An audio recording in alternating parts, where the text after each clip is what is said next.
Right, dito tayo ngayon guys sa bahay namin sa Antipolo. Itong bahay namin kaka-turnover lang sa amin a month ago. And ngayon may mga construction tayo na pinapagawa. Interior, fencing, tsaka gate. So yun yung mga ginagawa natin ngayon. Tingnan natin yung 1 week progress. So yun yung sasakyan natin. Currently, nagpa-practice muna si Mrs. ng kanyang driving dito sa village. And ito yung loob. So, nagpapagawa kami ng mga drop ceiling, mga lights. Even yung tiles na stock, pinapalitan din namin. Medyo mas malalaki. And then, yeah. So, first week, puro tanggal sila ng mga tiles, yung mga bathroom fixtures tinanggal din. So far sa ceiling natin, yan yung progress nila. And then ito, meron din tayong bar counter na papagawa dito. Yan. Tapos itong unang CR sa baba, natanggal na rin nila yung mga tiles, pati yung mga inidoro and sink. Ayun na. So, it's a mess right now. Pati yung mga vinyl nung second floor, tinanggal na rin nila. So, ito yung bago naming sasakyan sa wife ko. Peugeot 5008. Papractice siya mag-park. Medyo challenge lang kasi elevated to eh. Ayan, mataas yung elevation niya. Third, tabi ka dyan. Ayan. Sige, go. Go, go, go. Sige pa. Sige. Sige. Go for it pa. Sige pa, todo lang ha.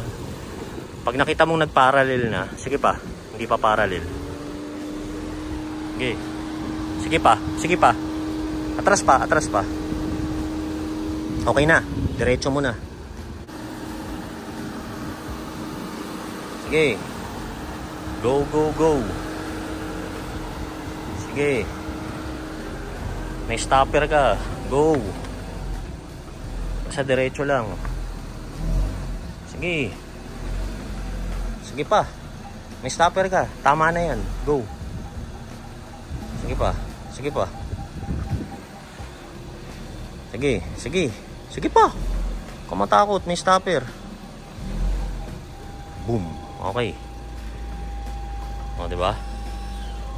Ayos ba? 1 go. Sige. Ulitin mo uli yun. Op. Dahan-dahan. Ball. Yan. Ikot siya ulit. Parking ulit. Yan. So, yeah. We are looking at the completion of this siguro mga 3-4 months maximum. Hopefully. Pag walang aberya. Medyo yung mga work permits, construction permits, yun yung nakakapagpatagal. So weekend ngayon, wala yung mga construction workers. Yan, may mga suka pa dyan. And then, ito, glass railings, yung balak namin dito. And then, ito, change paint. Okay naman yung pinaka-wooden slab niya, so baka hindi na namin papalitan. But, siguro lagyan lang ng konting accent. And then, itong napakataas na ceiling dito. Meron din tayong drop ceiling na gagawin dyan. And then ito siguro mga wooden PVC para may konting accent. Tapos dito sa unang room, ito lang may konting kailangan paayos nito dahil nagli-leak. Yung bubong kasi nito buhos. Buksan natin ito. So slab, cement siya ganun. Hindi siya yung normal na mga bubong. Ayan o. So may nagli-leak dito, kailangan i-check yung waterproofing niya. Ayan o. So calling Habila Mirabali admin. We will raise that concern sa inyo. Ito yung hallway na bakbak na rin. Then vinyl sa master bedroom. May balcony maliit. Yan. Ito yung mga tiles dito sa master bedroom na bath. Yan. So, sobrang gulo pa. Ito tinira nila yung CR. So 3 CRs, shower and toilet and bath yan. And then total of 4 rooms kasama yung sa maid's room doon sa baba. And then ito yung isang room. Yan. Nandyan yung mga bathroom fixtures. Okay, tignan uli natin to.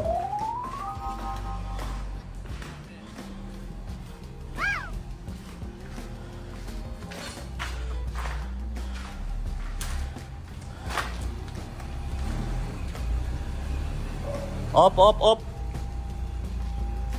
Teka.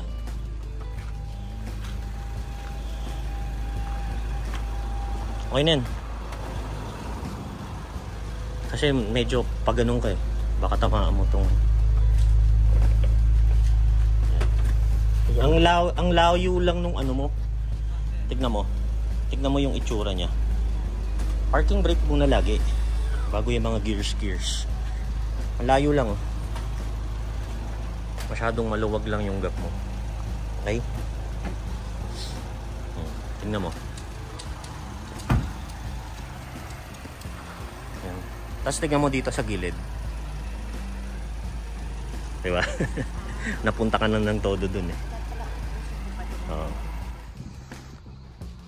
Okay. Dito naman tayo sa lanai area. Yan. So meron siyang sliding glass doors. Ito papa-fence namin to lahat. So magiging sarado yan. Okay. Ito yung katabing bahay. This is a single detached na house. So meron kang free na gap dito. Although lahat naman may kanya-kanyang firewall. Ito yung maid's room. Pero I'm planning na gawing office to. Yan. Bala ko magpatayo ng loft bed dito eventually if meron na kaming makuhang maid or kasambahay. Yan.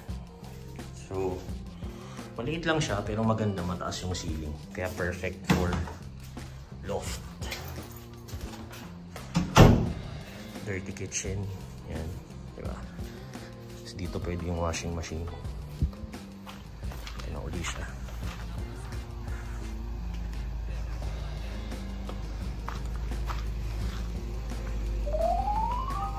Okay. Good na yan.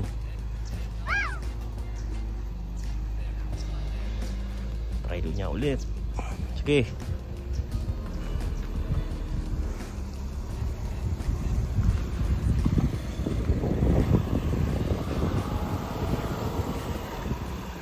Sige. Sige lang. Sige lang. Huwag mo munang babaguhin. Huwag mo munang babaguhin. Sige lang. Sige lang. Sige pa. Sige pa. Konti pa. Okay na. Yan, diretso. Kahit medyo mataas na to pero ground clearance no, ano pa rin. Kaya hindi pwede mga sedan dito eh. Ang taas nung pinaka ano namin.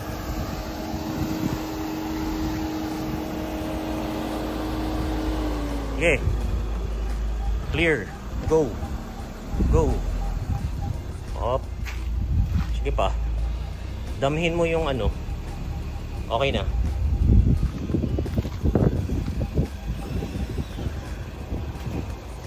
Yan. Yan ang mas maganda. Diba? Mas okay yan. So 2 SUVs kaya naman. 7-seater din kasi itong 5008 Peugeot. Yan. So dito yung pedestrian gate eventually. Tapos may gate para dito sa cars. So it's a modern minimalist na theme. Yan yung mga bahay dito. Konti lang naman din yung mga naka-move in pa. Yan. So marami pa mga construction na nagaganap. So this is currently phase 1. Tama nga ba? Phase 1 nga ba ito? Hindi ko alam. Pero yan yung unang phase ng construction dito sa Mira Valley. Yan. Amenities nila more on parang mga parks, meditation section, may view deck dito. Yan. So walang mga swimming pool, walang mga basketball courts. Bummer, pero yun yung tema nitong Mira Valley kasi. So dyan merong parang creek, may binibuild din silang bridge. There's another phase na gagawin nila doon. Yan, so may mga constructions na rin dyan. Diba?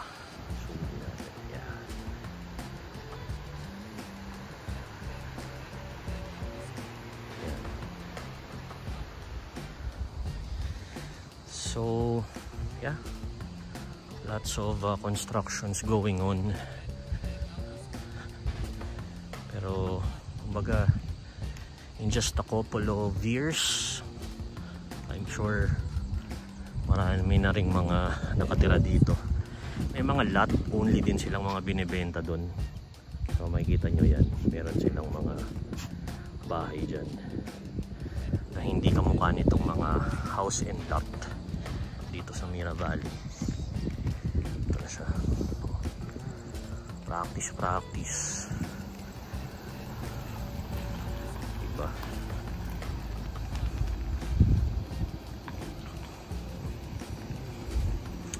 At least dito maluwag. Wala masyadong kalaban. Diba? Marunong na.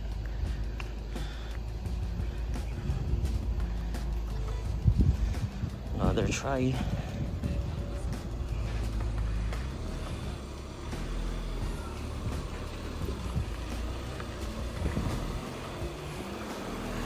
Sige, todo lang as always.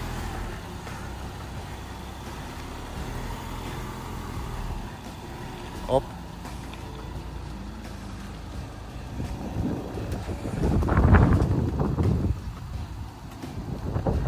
Okay na yan, ba't ginagalaw-galaw mo pa yun? Reverse lang naman dapat eh. Okay. Go. Same drill na yan.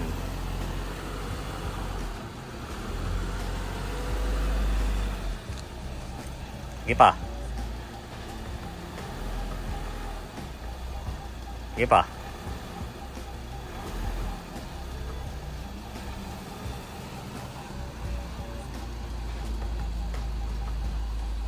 O, diba?